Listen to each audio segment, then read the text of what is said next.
going to say this, and I'm going to say it just once. This is today's News Talk Radio, TNT. Welcome back, ladies and gentlemen, in the second hour of this live broadcast. And as mentioned before the break, we're going to be joined right now by author, political commentator, editor, founder of jaysanalysis.com.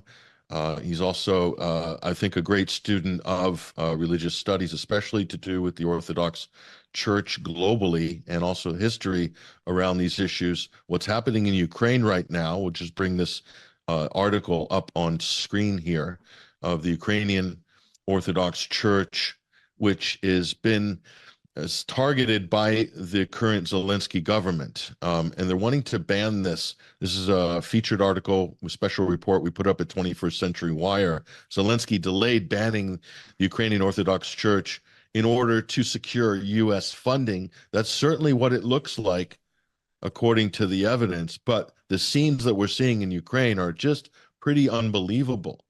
And the irony of this as well, Jay, I'll get into some of the ironic points of this, but I just want to get your, reaction to this situation as it's unfolding right now in Ukraine. Well, I think it's kind of ridiculous because it kind of shows the farcical nature of everything that this regime claims to be about. Claims to oppose the tyranny supposedly of Russia, and yet this regime is itself far beyond the tyranny that we see anywhere else, pretty much in the world. In fact, I don't think most nation states today typically shut down various religious groups to this degree. So this is really kind of an outrage, but it's not surprising given the fact that it makes perfect sense with Washington's geopolitical strategy to divide the unity of these peoples, these nation states. And one of the key ways to do that is culture, and religion is, of course, a huge element of culture. So they have to split the religions down the middle to really try to manage these regions in terms of the Pax Americana. And we saw the scenes not just a few weeks ago, Jay, we have here from a video clip we'll show, but there's no sound on this, but it's basically trucks up in a demolition operation of a very important monastery located in Kiev. And we have this clip now. We'll go ahead and roll that. But this is these trucks taking these, preparing to take the contents, and not only they seizing the property, expropriating church property, seizing assets, demolishing monasteries, arresting clergy and canonical leaders in the church, and filing criminal charges against them, including a patriarch. I mean, yeah, it's unbelievable. And setting up a facsimile, mirrored, fake, pro-Western CIA installed church. So they took this character, Dominko, they made their own patriarch of the Ukrainian, the nationalist church, supposedly. The irony is that a lot of the people that were put into that sphere in power had already previously been rejected in the past. In fact, some years ago, Patriarch Bartholomew himself had rejected these people as in any way canonical. He then later reversed that position when Washington put pressure on him. So, there's a lot of elements at play here, including a lot of religious subversion from universities. I believe the Fordham University, which is a big, Jesuit and CIA connected university in America, they played a key role in a lot of the ideological subversion. A lot of ecumenist entities were set up. Even Protestant and evangelical churches were used to push an anti-Russian message, as well as I said, this sort of parallel ecclesiastical structure that was set up. So all of that, it makes perfect sense why that's the explanation for why they're doing this. I don't understand why they would demolish these entities unless there's something else going on that perhaps is even a kind of a middle finger to Orthodox Christianity. We know that, what was it last year? Zelensky gave this weird icon where the image was all blacked out. So this is almost, again, some kind of weird kind of a middle finger to Orthodox Christianity. So yeah, it's pretty dark stuff. Obviously, we can tell the figure of Zelensky is a kind of a drug-addled, unstable individual. So it's not surprising, but I don't know why they wouldn't just confiscate it unless they intended to demolish it to offend people. The irony is that under Zelensky, Poroshenko as well, ever since the Maidan, Jay, all these governments have gone out of their way to basically expunge any, reminders of the Soviet era or, the Russian dominance before. And this is exactly what the Bolsheviks did after 1917. They shut down the churches, they burned the churches, they arrested religious leaders. I mean, so the irony of that is quite unbelievable. And this is the democratic Ukraine that the West is saying that, we need to risk going to World War III. We need to drag Europe potentially into a third world war to defend this bastion of freedom and democracy in Ukraine. And this story, more than any, this story, there's not even basic religious freedom in Ukraine. I mean, and this should catch the attention of at least Republicans and conservatives, Jay, but we're still waiting. Yeah, the entities that are used as part of these cutouts, the National Endowment for Democracy, all these sorts of humanitarian organizations, which are fronts, obviously, for what the CIA used to do in the pre-Reagan era. They're there to subvert. They're there to engage in this kind of foreign entanglement manipulation. It's the Gene Sharp model of a democratic revolution, which is supposedly non-violent or whatever, but really it's just subversive. And it's again, as you said, an ultimate portrayal of contradiction that everybody can see, because most people think of basic rights or whatever. They think of something like religious freedom as one of those. So to have this democracy, America wants to promote democracy everywhere in the world. And yet when democracy comes into play, it ends up being this ridiculously heavy-handed, destructive, locking down, shutting down everything that's even remotely critical, which is, I think, a sign of weakness. Why would you have to be that heavy-handed unless you were in a kind of a fragile, weak position? But ultimately, I think the whole American regime is kind of showing signs of weakness, because we wouldn't have to be engaging in all this if we actually had a strong base. We've seen, in fact, Trump, all these things, the unpopularity of Biden. This is really showing the weakening of the Western power bloc. It's beginning to lose. It doesn't have soft power, so it has to now rely on these heavy-handed lunatics. And we showed you the trucks were involved in the demolition of the Tithe Monastery, the Nativity of the Blessed Virgin Mary in Kiev. But we also, here's footage of another Ukrainian Orthodox church in Luhansk that was destroyed. I think we've got some footage of this. We'll put that up on screen. But there you can see, I believe that's an icon of the Archangel Gabriel, if I'm not mistaken, but just surviving here. But this is not an uncommon scene right now in Ukraine. And you look at just the significance of this, Jay, and I think a lot of Americans might have a problem putting this into perspective. Now, this would be like, imagine if Gavin Newsom made a decree in California, population between 30 and 40 million, very similar to Ukraine in size, and outlaw the Catholic Church in the biggest and oldest institution in California, religious institution, basically criminalized it, and then seized all the properties of the Catholic Church in California. That's under democracy, under the guise of democracy. Or subversion or something like this. That's kind of the basis of what they're doing in Ukraine. But Jay, would that be the equivalent in terms of Orthodox? Is that a decent comparison? That's a great comparison. And of course, Orthodoxy is not limited to Russia. Russia does have obviously a large degree of spiritual influence in the Orthodox world.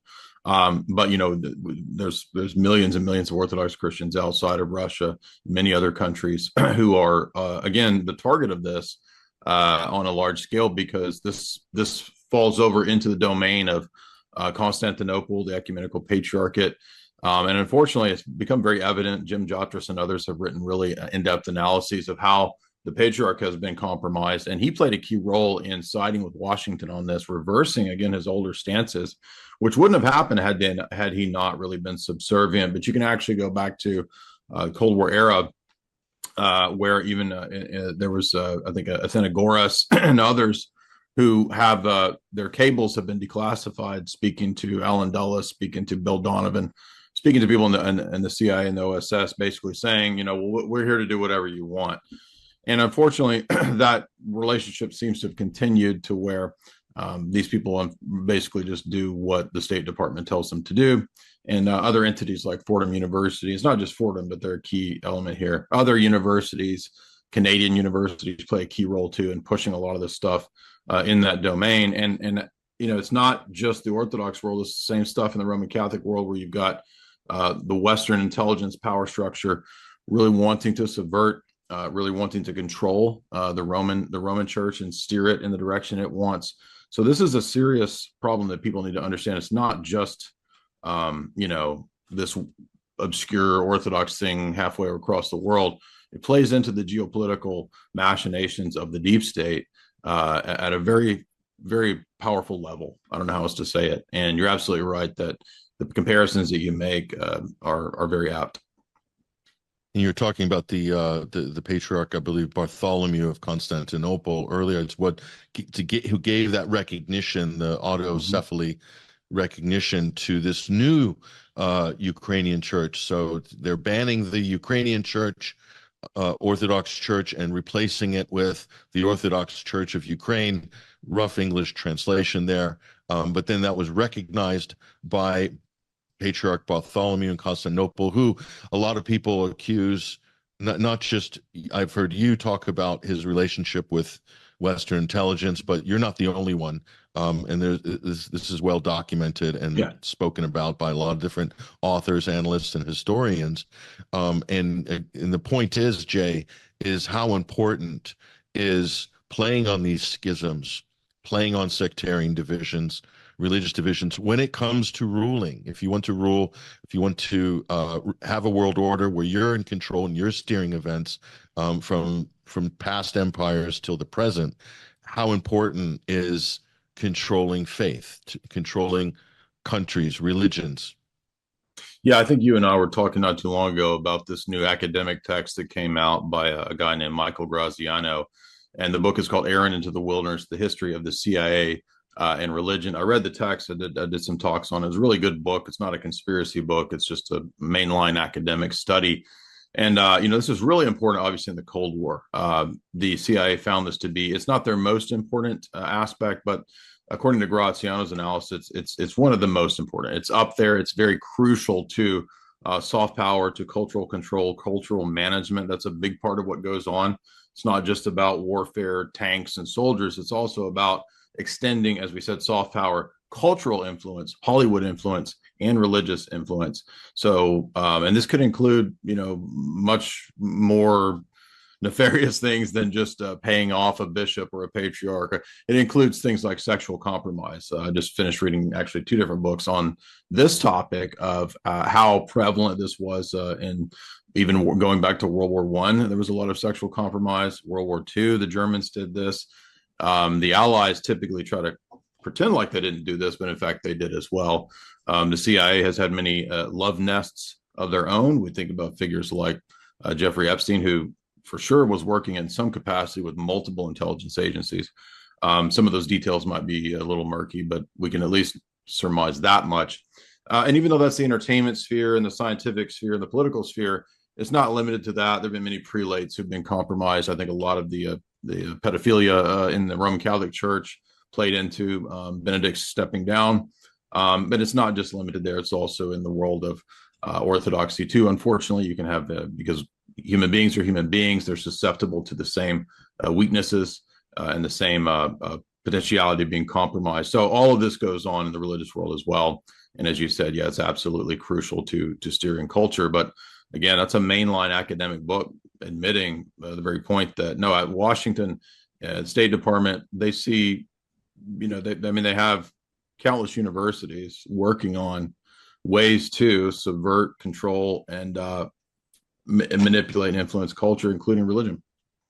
There have been programs. That's really important. Created multiple CIA programs. The doctrinal warfare program. Ed Lansdale was engaged in a lot of these operations using religion, so it's well known. So and why is it so important, Jay? Because is it because the church, let's compare it to a communist society during the Soviet Union, where you didn't have that buffer between the state and the people, but in the new Russia you do. The Orthodox Church has moved in to become very influential politically and even on a policy level, or the direction in which the country is going. It's now playing a preeminent role, whereas it didn't for so long. Why is that? Is that and in some Catholic countries it plays a different role than in others, depending on how secular they are. France is a good example versus, let's say, a South American country, for instance.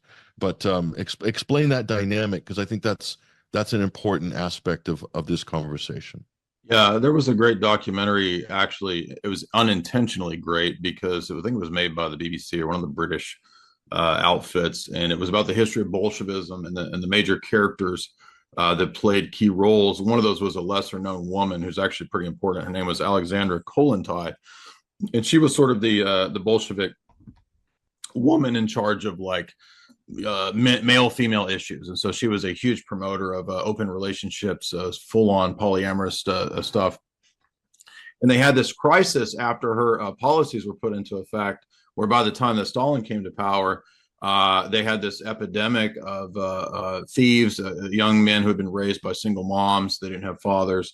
So it was a huge cultural problem. And even Stalin recognized that in order for the society to at least cohere and not completely collapse, they would have to bring back at least some elements of the family. And even though he wanted to kind of have a more or less an NKVD controlled Orthodox Church, he at least understood that it needed to be there for social cohesion. So I'm not saying that makes Stalin a good guy. I'm just saying that that's the facts of the transition from the Bolsheviks and then Trotsky to Stalin. So you can see a window into that where we get the idea that religion plays a key role in social cohesion. And if you're a purely pragmatic state motivated ruler, you want to make sure that these religious guys over here are under your control. There's a great movie that exemplifies this from the Middle Ages. You've probably seen it with Richard Burton and Peter O'Toole, called Becket. And of course, the king wants to make sure that the archbishop is, who was his drinking buddy, does what he wants. And so Becket doesn't do what the king wants, and Becket ends up being taken care of. So I think that's just the practical motivation on the part of the state. It tends to want to just ensure that the church doesn't have too much independent power. It needs to do what the state wants. So there's no easy answers as to how that's supposed to work. But I think you're absolutely right there that secular states, or even I guess you could say the West is basically a secular state. They want to ensure that the church in these regions is really just an arm of Americanism.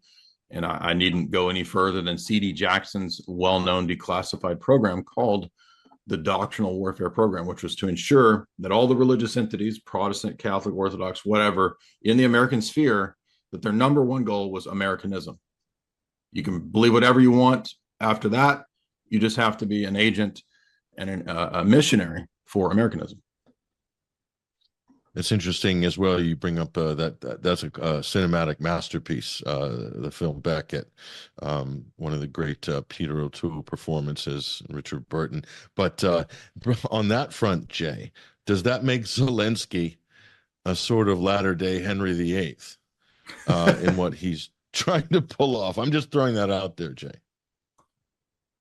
Well, Henry VIII seemed to at least prefer having a bunch of wives and mistresses.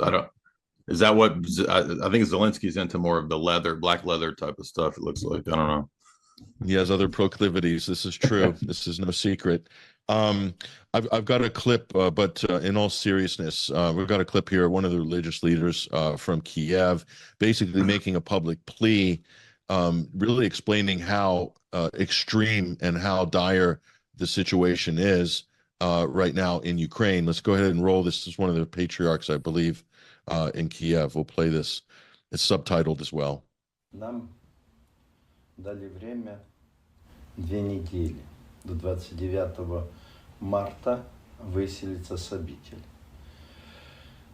Мы не сможем этого сделать ни под каким предлогом, потому что за 35 лет братья сделали все то, чтобы благоустроить жизнь для монахов, для паломников.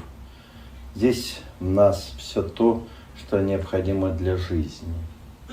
Кухня 1/2, вышивальный цех, прачечная, потому что много приезжает паломников. Сегодня у нас нету места, нас некуда все это возить. Оставлять мы ничего не намерены. Почему? Если государство так поступает, оставить для чего? Для того, чтобы разворовали, как это было в 1917 году? Или сегодня так они поступают со своим народом? As we were saying, Jay, he said it right there. This is like a repeat of 1917. So, I mean, pretty incredible, and more incredible that there's no pushback, especially from the U.S. There's one, I think, one body in Washington, D.C., an international body that has issued a report on this. We've detailed this at 21st Century Wire, but it's not nearly enough, I think, to bring this to a level that it deserves. If this was happening in any other country, there would be international outrage, but because it's happening here and because it's happening to the Russian Orthodox Church, there's no outrage and almost nil coverage on this, Jay. Yeah, Russians are all bad and evil, right? I mean, that's what we're supposed to think. So you can't humanize anybody in the Russian church or anything like that, because they're all somehow amorphously, everybody's under Putin. Although attending a Russian Orthodox church for the last several years, I don't think Putin's come up once in the many years that I've been there. So it's really kind of an exaggeration, and the West needs to have this boogeyman thing. I think you did a brilliant piece some years back where you were kind of cataloging all the times that the Hitler meme has been used. Essentially, everybody since Saddam, right, has been called Hitler, right? Assad is Hitler, Saddam is Hitler, Putin's Hitler, everybody's Hitler. But it's all kind of ridiculous because the 1917 comparison is apt. If you read the writings of Dr. Carol Quigley or Professor Anthony Sutton, Bolshevik revolution was run out of New York and out of New York and London. So the Bolshevik revolution was funded. We even know the address of the complex, essentially run by Rockefeller, J.P. Morgan, Schiff, Warburg, etc. And so they really wanted that Bolshevik revolution to occur. And it's apt to compare it again to the same Western power structure, again, doing another type of supposed democratic revolution here. And I think Tucker Carlson's probably one of the only, kind of high-profile media people in the U.S. that he had Robert Amsterdam on, as international human rights lawyer, who was kind of, trying to shine a light on this current situation here. And, like I said, if this was censured by the State Department, I mean, certainly it's worthy of a press conference, considering how many church journalists there are in the United States, publications, various denominations of Christianity. I mean, this should be of a very high level of interest, because the point is, I think, is if this is allowed to happen here, it does set a very dangerous precedent from a U.S. supported state or U.S. supported government or regime. It almost opens the door to similar abuses in other countries, or dare I say, Jay, one day, if this, often we see what the U.S. allows or sanctions or supports overseas sometimes manifests itself back on the domestic front. And certainly that's something that people should be aware of. We're talking about police states, lawfare that the U.S. has promoted overseas to overthrow regimes. We're seeing the same lawfare happen right now in the weaponization of the justice system. I don't think the church, it's out of the realms of possibility that you would see. In fact, some would say you're seeing this now, Jay, in the U.S. with the recent reports of the FBI profiling trad Catholics and things like this. Yeah, they visited Orthodox. They visited Orthodox priests and churches as well. Absolutely. So there was a write-up, I think, in one of the big foreign policy magazines 6 months ago, essentially saying that the entire network of Russian Orthodox churches in America is an outlet and a secret tool for Putin. Of course, this is all absurd if you know the history, because the history of a lot of the churches, the Russian Orthodox Church outside of Russia goes back to the Cold War, where you had people, white Russians immigrate, people fleeing the Bolsheviks, and at that time, I'm not a big fan of Western intelligence per se, but at that time you had Western intelligence helping some of those people flee. And so this is the real origins of the Russian Orthodox Church outside of Russia, like in America and other places, and in Europe too. It is actually out of opposing the Bolsheviks, leaving Russia to find a free life. But then, of course, now that's all flipped, and if you're an immigrant, I mean, I was at a chapel not too long ago. I won't say where, but we had some of the descendants of the Romanovs came, and so they were visiting the parish. They're not Soviets, they're not KGB, but you have people in America that are so sort of dumbed down. They actually think that the KGB hasn't existed in like 30 years. They will believe the neocon narrative that essentially Putin is running this KGB operation through all these Russian Orthodox churches, which is just simply not true. It's kind of silly, but it plays well in the media, as you're pointing out, for kind of finding and picking out villains. And last thing I'll say on that is that it reminds me too of something that a point you made many, many years ago that is, I think, very insightful, which is that you're only supposed to have outrage about the cause célèbre. You're only supposed to have outrage about it's selective outrage, because there's a lot of atrocities going on in the world, but they don't want us to have outrage about this. You're supposed to be outraged about these other things over here, and it's whatever really Washington decides you need to be outraged about. I mean, the obvious point here is, and I say this too, like whatever. Especially, I'm tough on conservatives, especially constitutional conservatives and libertarians, Jay, because they do lay out quite let's say a passionate political stall when it comes to constitutional issues. So whatever is near and dear to the American libertarian or constitutionalist conservative's heart, like free speech, like freedom of religious expression, like freedom of assembly, like equal rights under the law. We're all about that domestically, but when it comes to internationally in U.S. policy, we sort of suspend all of these constitutional principles time and time again. And the thing we want to export is we're backing Nazis, radicals, ISIS, or in the case of Israel, quite a horrific situation that has unfolded there in Gaza. So there's this disconnect, and I think that inconsistency, I think, is a problem. The religious freedom thing is really dangerous, because that's a real fine line once you start playing with this. And we can talk about other areas, Jay, but the religious aspect and religious freedom is a absolute bedrock of the United States of America. Its literal founding pilgrims came on the Mayflower to escape religious persecution in England and in Holland as well. So, I mean, that's why I think this is key.